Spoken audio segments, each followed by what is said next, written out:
Welcome to the BumbleKast. I'm your host, Ian Flynn, the Bumble King, and joining me as always is my Bumble co-host, Kyle, JCRB Krause. Hi, it's time.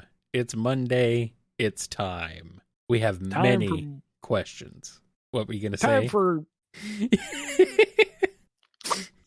Time for us to answer the questions from our patrons over at patreon.com/BumbleKast, Ko-fi.com/BumbleKast, and our YouTube members. Interrupting cast.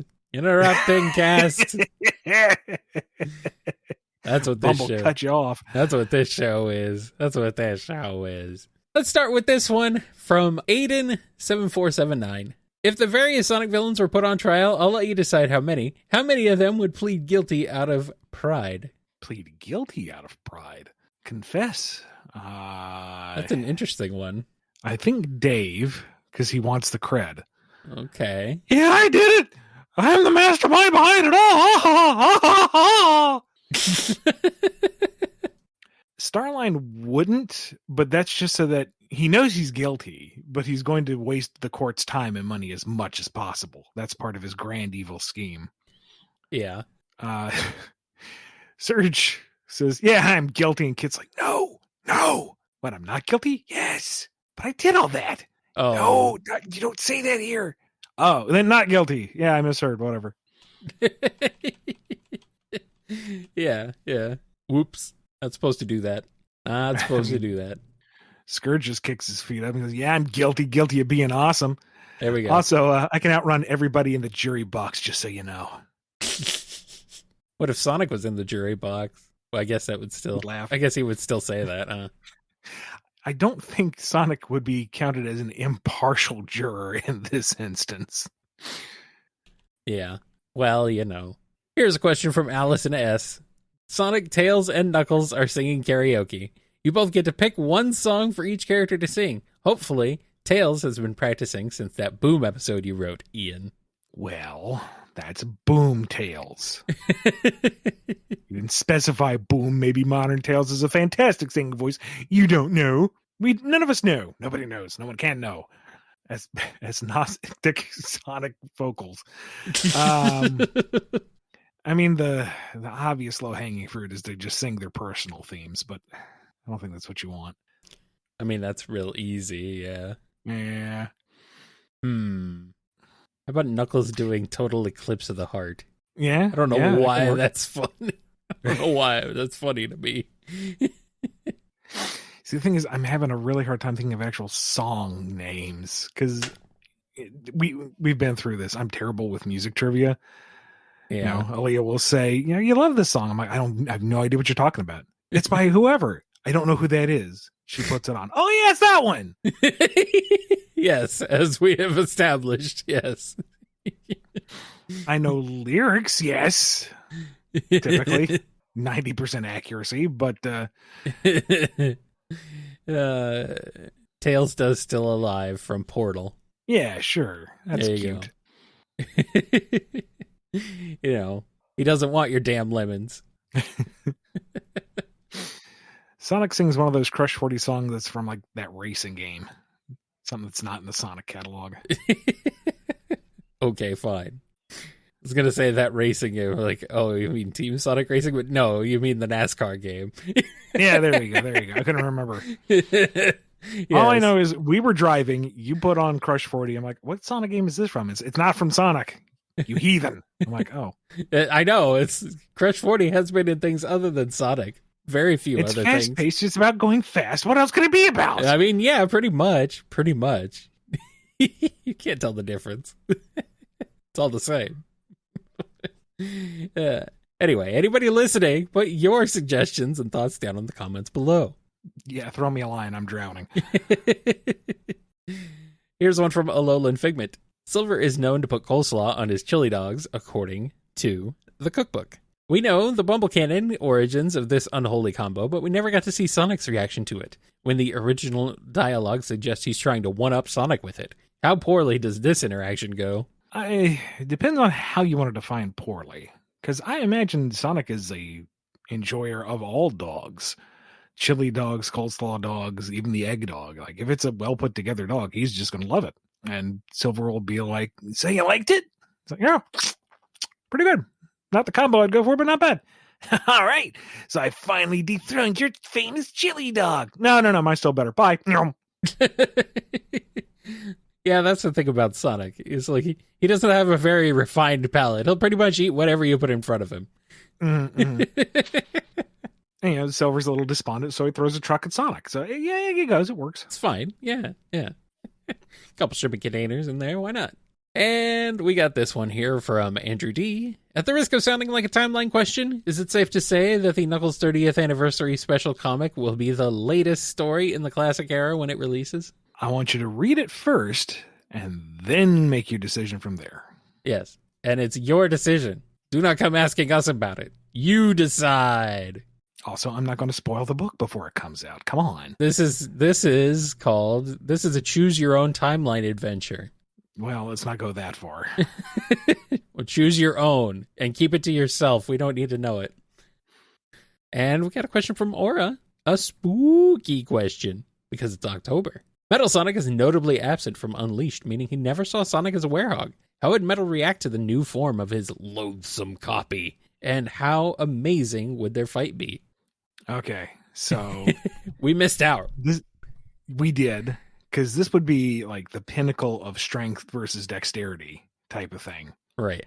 And I imagine that Metal is still going to outpace Werehog. Like, you've got the stretchy arms, you've got the feral swipey with the claws, and Metal might get a couple of, mild hits, but he's still going to duck and weave and get the spin dashes in, pop out that black shield, do that over maximum burst, whatever it's called. He's actually going to put Werehog on the ropes, and he's closing in for the kill, and the Werehog just puts one finger up, goes, 1 second. You know what time it is? Sunrise. Boom, turns back into normal Sonic, whoops his Metal ass. And that's round one. Yeah. Because Eggman sees all this and he's like, oh, for the love of, all right, it's time for an upgrade. Oh, and that, my friends, is when we get Metal Werehog. Yeah. And we can't forget the jazz music, though. We got to have the jazz music. That's very important. Yeah. The jazz band needs to be there. The most aggressive combat jazz you can imagine. Yes. I now desperately want Metal Werehog.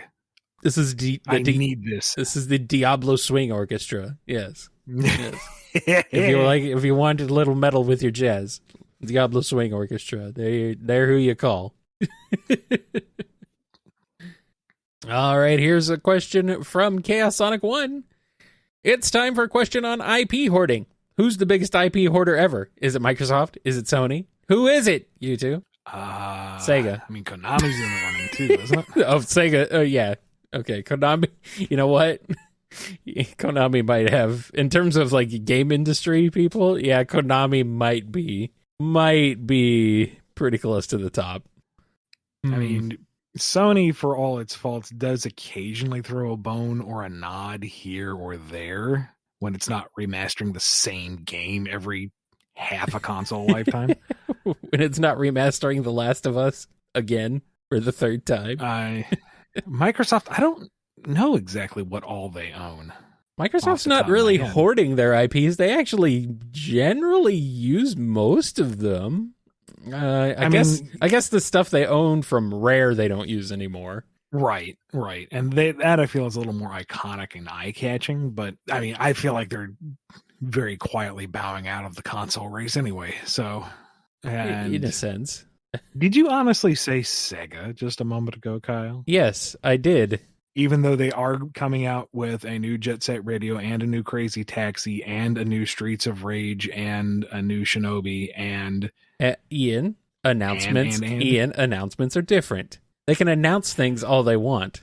They announced it publicly. They showed off gameplay. That's more of a commitment than what some of these others have done with anything else. Yeah, but still. Publicly acknowledging this is a thing and we're working on it is a lot more than we haven't touched this ever.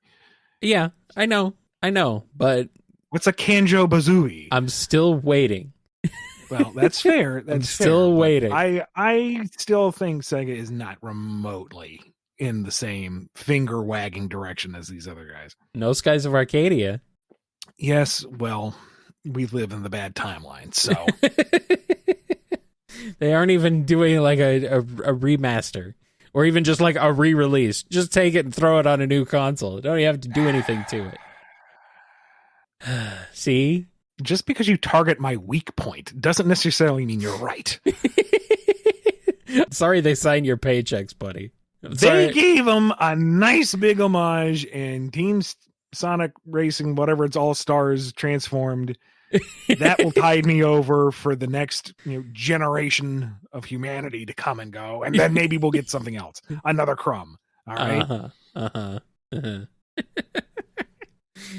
Oh. Yeah, Konami's really bad, though. I forgot about them. Konami's sitting on some serious IP power that they should be utilizing, and they don't, unless it's pachinko. Cherry Hearts You has a question. With Dark Beginnings Episode 2, we see the gun commander as a kid, and curiously, Maria calls him Abe. Is this perchance short for Abraham Tower, his name first seen in the Archie continuity? Was this his first name for a while behind the scenes, or is this the first piece of Archie content to be properly and fully brought into mainline canon? And if his full name isn't Abraham Tower and his first name is just coincidentally matches, what is his full name, if you can share that information? All right, so this has come out after the last episode of Dark Beginnings, so you should already know the answer by now. But for those of you who haven't watched it yet, go watch it right now. We'll wait. Yep. And you have already come back, I'm sure. You just paused this. Very good. It is Abraham Tower. And this was a very unique alignment of stars because the commander was a game character first and foremost. That's already baked in. And when we were discussing what to call him, amongst the options, one I brought up was I called him Abraham Tower when I was under contract with Archie. I am now under various forms of contracts with you guys. There should be no legal concerns here, right? And there was talk, and it went to higher up people and whatever and blah blah blah. And then the note came back. Yep, we're gonna go with Abe Tower. So There you go. Very special circumstances. I wouldn't read too much into it beyond that. I would love for it to be more than that, but right now it's just Abraham Tower. It's his name now. We're cool. We're moving on. Sweet. All right, Comic the Hedgehog has a question. Continuing his tradition of grabbing young blonde women, King Kong snatches Maria Robotnik and walks off with her. Can Shadow defeat him and save her, or is the ultimate life form finally met his match? Tails, I need your biplane. Sounds familiar, yes. Why? To kill a monkey. Well, technically greater ape, but point is, I'm gonna kill him. Meanwhile, Maria has somehow managed to communicate with King Kong and gotten him over all his trauma on Skull Island and realized the value of life amongst all living things. And he's very calmly descaling the tower when the tornado starts zooming in. No. Don't worry, Maria. I'll kill him. No, Shadow. It's fine now. No. Let me have this. 'Twas Shadow what killed the beast. And here's a question from Crab. Most of the Maria revival questions have focused on how she interacts with Shadow, Sonic, and the gang, but how's she taking being 50 years in the future in general? That's a lot of time for things to change from what this 50s girl knew. Yeah, I imagine she's amazed by how much has changed, is sad about how much hasn't changed. Yeah. Be rather poignant for her to be reunited with Abe, and he's much older now. But I think there would be a certain melancholy to it, a certain sadness, because a lifetime has passed and she missed it. But I think she's the type of person who does find the silver lining to every cloud, very much glass half full, and there will be a refill later. She will find the positive in it and work with that for herself and for those around her, because she doesn't want them to be sad. Well, why does that have to be so real and heartbreaking? And that's not what the show is. The show's supposed to be silly, goofy, funny. Ha ha. Oh well. At least we have one more question before we take a break. It's from Dawson the Dachshund. For Spooky Month, I'm theming questions to the Twilight Zone. Starting with the episode, It's a Good Life. Sage is suddenly granted godlike powers, able to read anyone's thoughts, be anywhere she wants, and change anything to her will. Can Sonic and company handle this? Can Eggman? Or will they just start thinking happy thoughts to not get on her bad side? Well, if she can go anywhere and do anything and read people's thoughts, she's going to quite swiftly and efficiently rewrite the world. Oh, You're boy. going to have the Eggman Empire, but it's going to be the kinder, gentler Eggman Empire. Slightly kinder and gentler. The more oppressive and horrible things Eggman would do, he doesn't, because she rationalizes it's much easier to have the gentler approach. You know, if everyone's obedient, you don't have to enslave them, do you, Father? Yes, I absolutely do. No, I don't.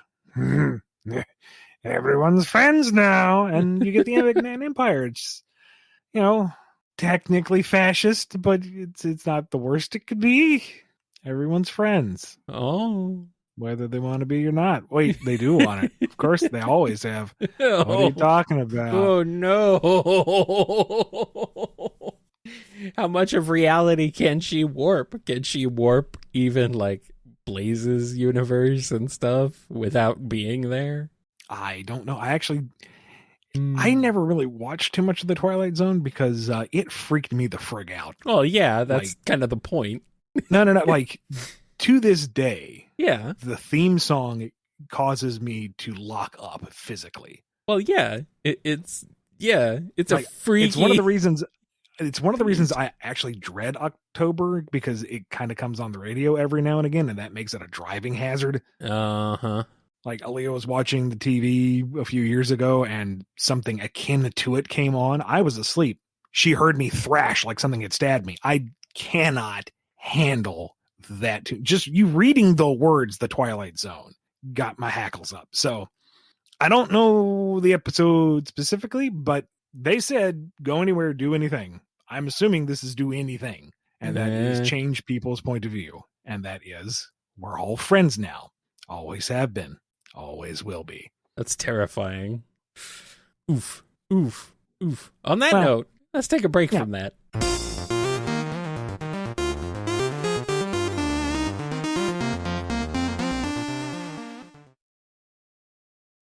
We're back, and we're starting off with our weekly giveaway question. Follow us on our Twitter, Blue Sky, Tumblr, or Facebook, and have a chance to have your question answered here on the show. This week's winner is Mario Kart Gamer Dude from Twitter, I think. I forgot to write it down. If you got to write a 5-part arc issue where it has Amy, Blaze, Rouge, Cream, Marine, Surge, Tangle, Wave, Whisper, Belle, and Lanolina all on a girls trip, all teaming up to fight against Neo Metal Sonic, who has gone rogue again, what would you call the arc? Who argues the most with each other, and who would deal the finishing blow? Luckily, at least you don't have to answer each of these individually. Well, this is more or less a fanfic plot. Don't do this, guys. A little bit. It is a bit, yeah. What would it be called? That's a lot of characters. Like, what is the unifying theme beyond they all identify as female? The theme is that's a lot of characters. It's Amy Heroes. There you go.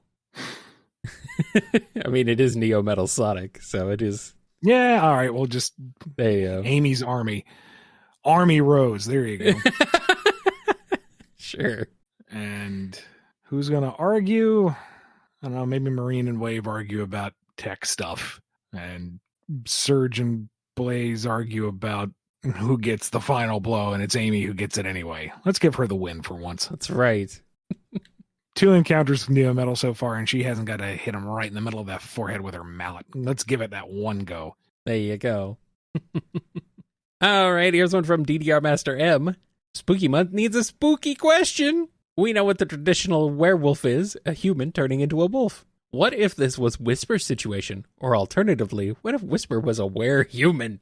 The thing is, were means man. Yeah. Human. So turns into a man-human. But she's already kind of a humanoid wolf to begin with. Yes. So I guess she'd go from cartoon to full anthro. Yeah, I think that's the thing. Or, well, I mean, just like, I don't know, she turns into like a werehog style transformation. Yeah, I guess that works too. Yeah, that's what I would With think. like the mat, because we're working with crazy voodoo magic anyway. Yeah. Like the mask just becomes this really cool marking over one eye instead of like an actual set piece. Oh, dude. we might Did have we found just say that? we might have found our thumbnail for this episode. Does she get like a Werewolf really Whisper. shaggy coat to be the cape, or does she get like full wings? Does she go like manticore werewolf? How crazy do we go with this? Yeah. Hmm.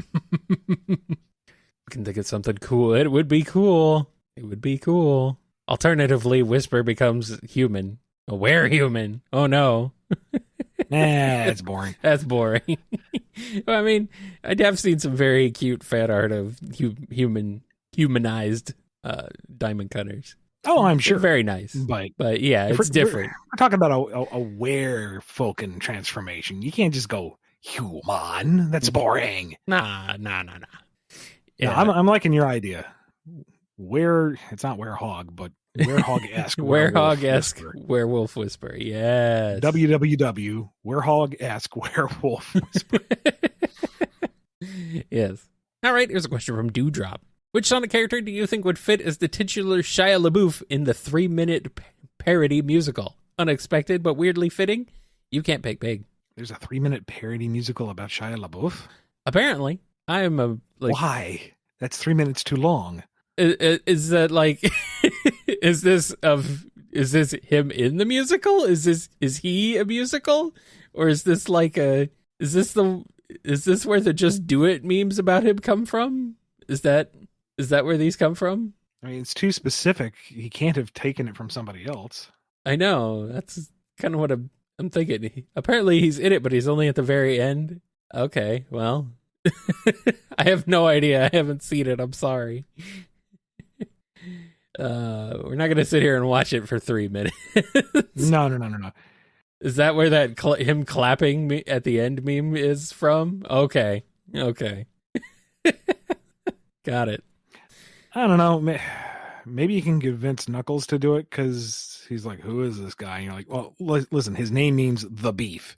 Well, I'm pretty beefy. Guess I'll do it. Well, there you go. Whoa. All right, Double L has a question. Okay, so it's been shown that En-Surge-Jak's power can be stolen. See the Chaos Siphon.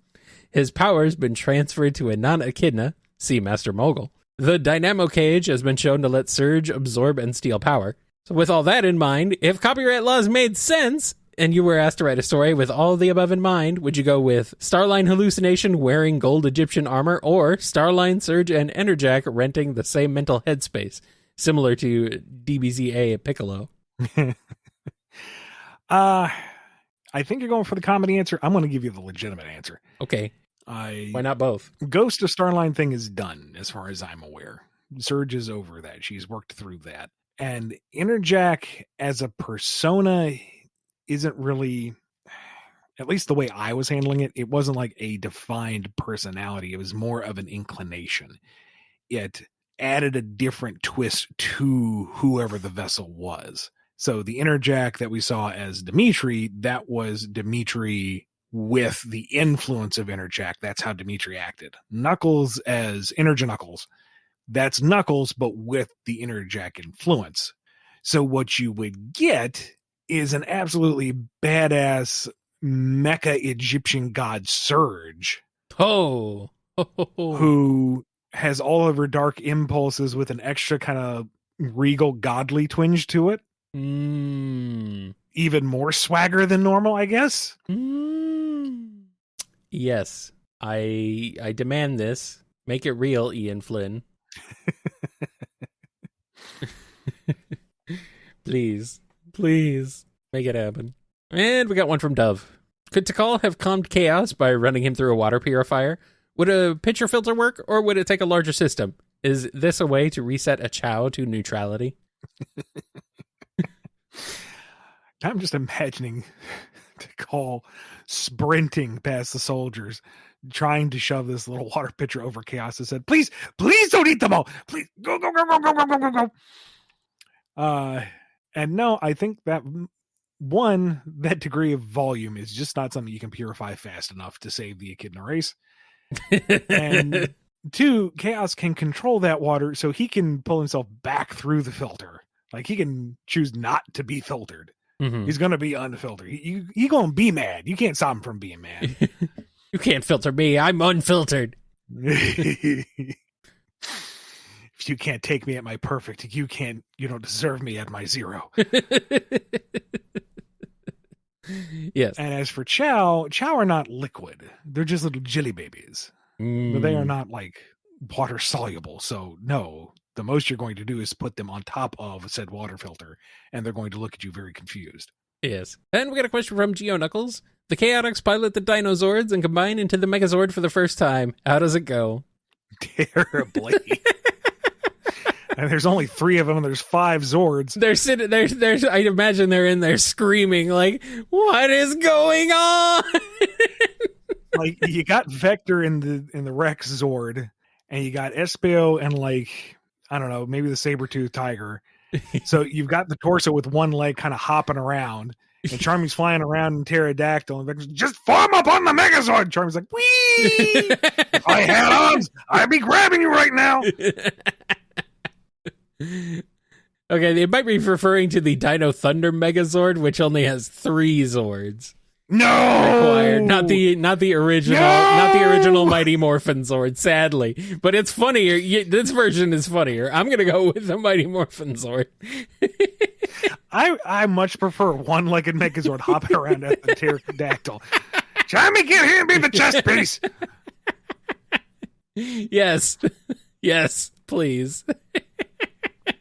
Meanwhile, Mighty and Ray are just standing off to the side, going, "Should we help? Should we get in on this?" Yeah, okay. Mighty, I'll be fine with Triceratops, Mighty. Do you want to be Mastodon? You can have the arms. Ray, they never returned my calls, so we're just gonna keep walking, buddy. Aww. Chami, Goldeye is stomping on the city. Get over here.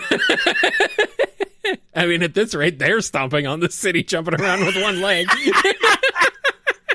Just falls over into the bay. Can't get up, just kicking the one leg.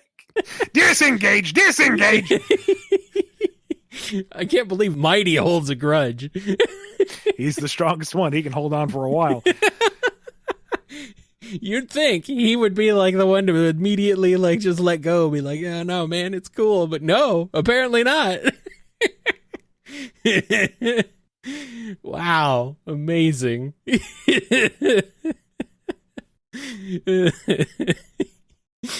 Oh boy.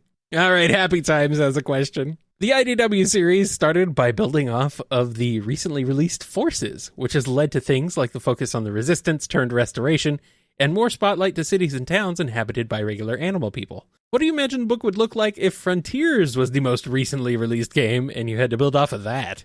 That is a fascinating question. That is, because it would be a very different book.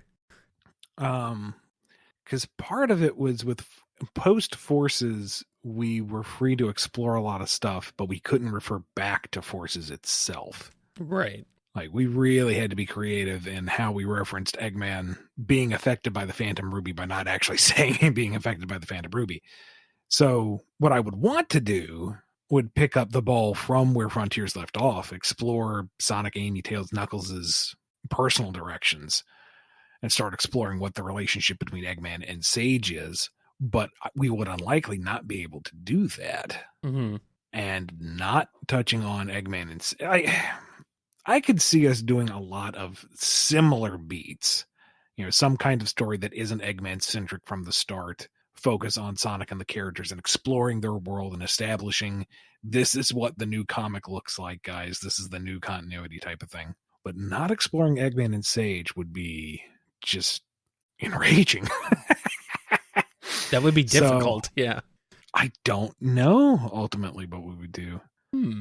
And to that end, I don't know if we would be able to do Metal Virus, at least not the same way, because Sage would be the one to try to talk him out of it, or maybe find the flaw earlier. She would be there to check and balance Eggman, where Starline was full on sycophant supportive. It would definitely make a completely different dynamic. So Yeah. hard to say what would have happened. An interesting thought experiment, though. All right, Hearts 13 has a question. Returning to the alt-universe 90s Sonic HBO TV series, seeing that Sonic and the Mobian/Animal Folk cast would be CGI, oh boy.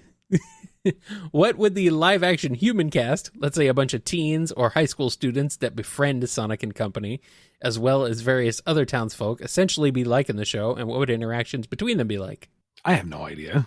Like, this hypothetical show, did we establish anything before? Am I making this up? I think we did.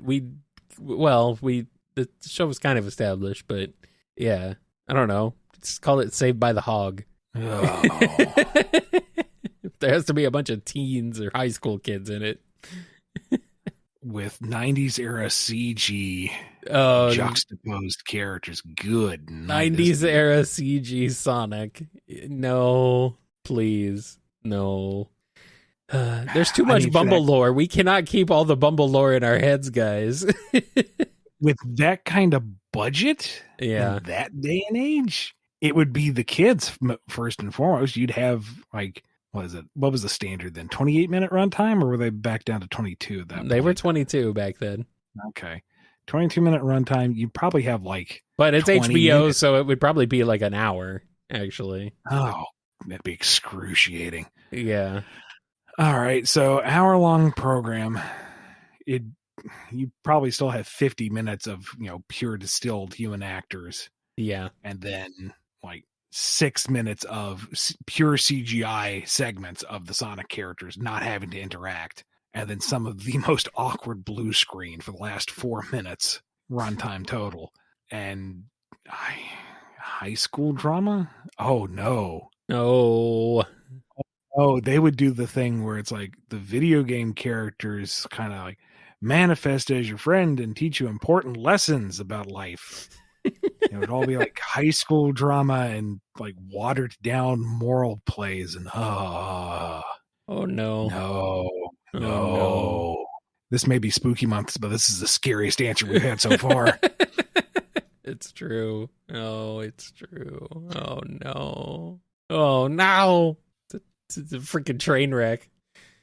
Oh man. Imagine if Sonic crossed over with Reboot. Then again, Reboot would probably look better. I was going to say, an actual Sonic Reboot crossover, like in Reboot world, that'd be pretty kick-ass. That would be pretty cool. Yeah. They would. Reboot was great. So yeah, the art design would probably look a lot better in Reboot if they were Reboot style than what we'd end up with.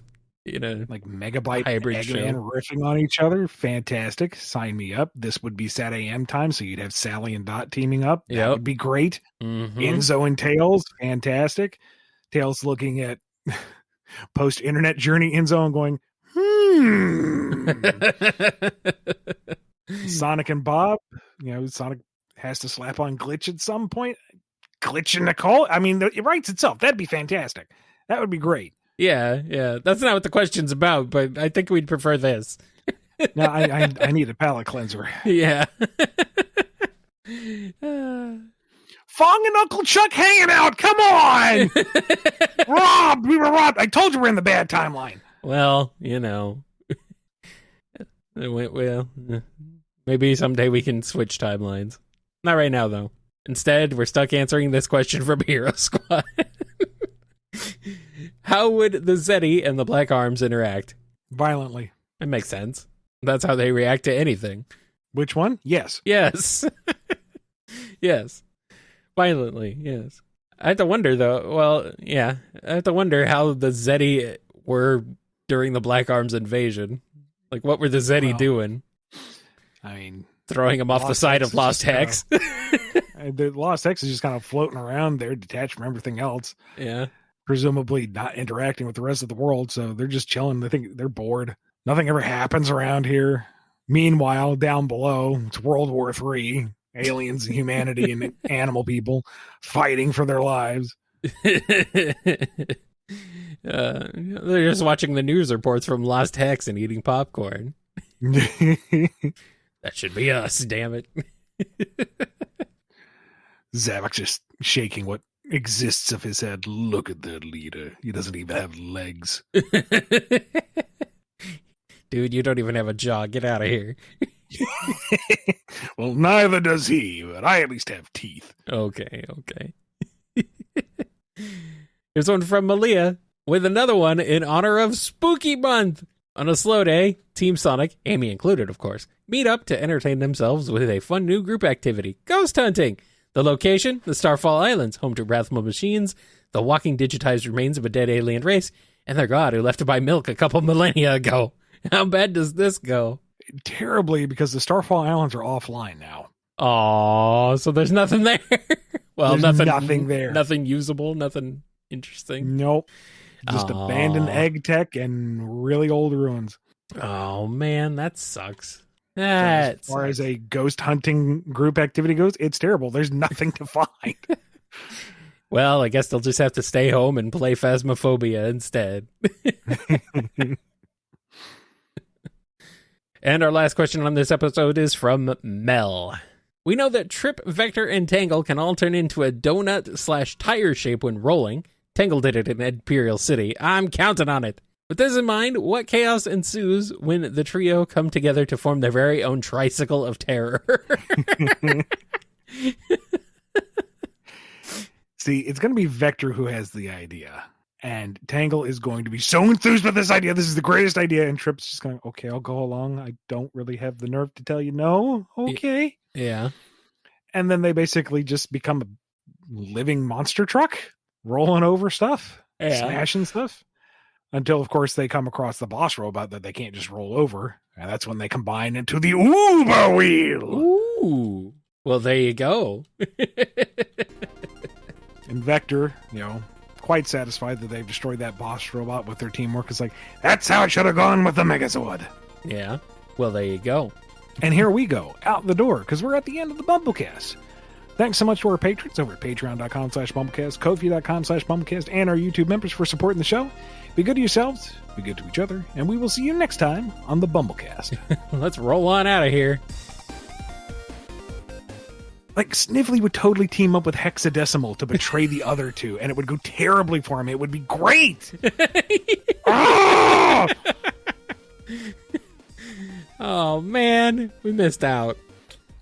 Bit and Bite try to attack the heroes early on. They get damaged. Rotor brings them back online. They're like, we're your friends now. It would write itself, Kyle. It would write itself. Is there a reboot ongoing comic currently? I don't think so. I thought they tried to get that off the ground a couple times and it kept imploding. So I don't know. Oh, man.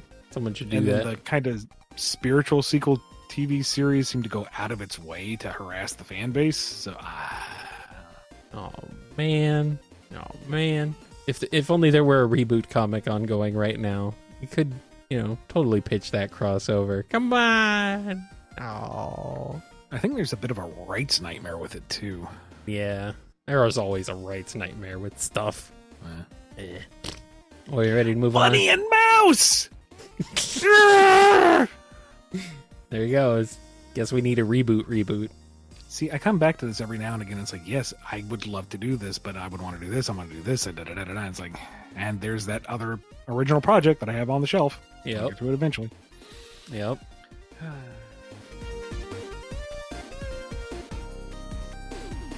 You've been listening to the BumbleKast, a co-production of Bumble King Comics and the KNGI Network. Original theme music composed by Ken Coda Snyder. Remixed intro by T-Lopes. Find out more information, along with podcast feeder links, MP3 downloads, and more at bumbleking.com and kngi.org.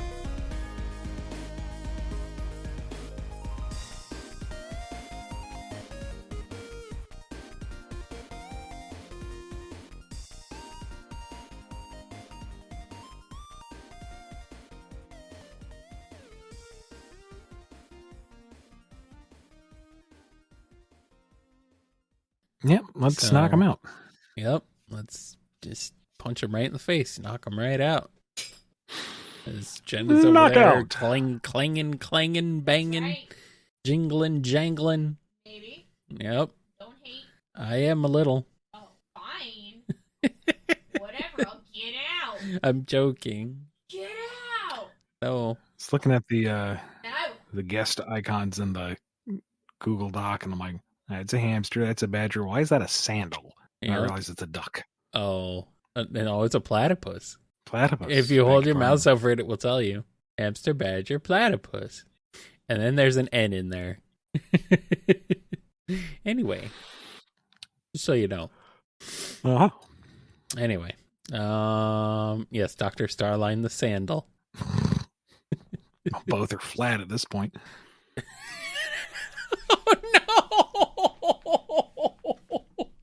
Yes, well, my allegiances didn't flip-flop. How's that for a pun? You shaved yeti of a man. Get on with it.